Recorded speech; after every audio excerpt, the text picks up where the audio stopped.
Really, what constitutes grief is any sort of loss. That's why we talk about loss and grief. Because, when a 2-year-old, their ice cream falls off and it lands on the ground, there's a sense of loss. And that could be described as grief, but we tend to talk about loss and grief because grief is that more severe loss, stuff that we associate as having a bit more of an emotional impact. Well, responses to grief differ hugely with age, because grief for all of us is essentially the same thing. It's coming from our limbic, our emotional brain. It's that extreme activation of that brain.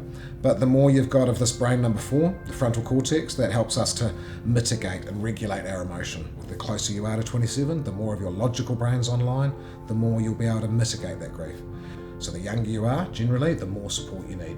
The most important thing parents should be aware of is that grief is an incredibly subjective experience. So it might not seem logical to you that your child is having that much grief, or it seems like too much grief, but really, no matter what amount of grief they're having, that's the amount of grief they're having, and we need to respond to it. So let them be the judge of how much emotion they should have and just respond to that emotion. I think parents can support their children best through grief by really listening to what the child wants and letting the child have a say. They'll tell you often if they need support or if there's they want you to back off. I think just the general ways that we can support through grief are really just trying to make it an easier time for your child.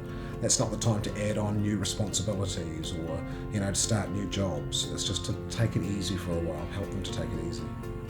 It's hugely important that parents support their own well-being. You've got to model a good response to grief. So that includes self-care. You can't really support someone else's well-being if you're falling to bits yourself. So make sure you're doing your own basic self-care stuff. Make sure you've got time for yourself as well. Make sure that the child sees you, because that's how they learn to be resilient, when you model that by looking after yourself. One of the biggest periods of grief or loss that your child is likely to experience through childhood is the loss of a grandparent.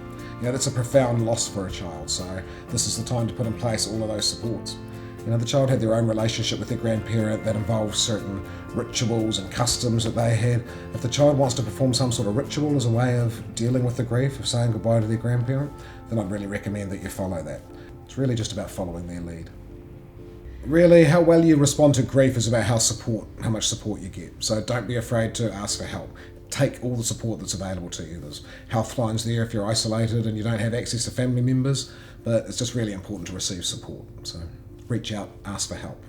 It's a strength to ask for help, not a weakness.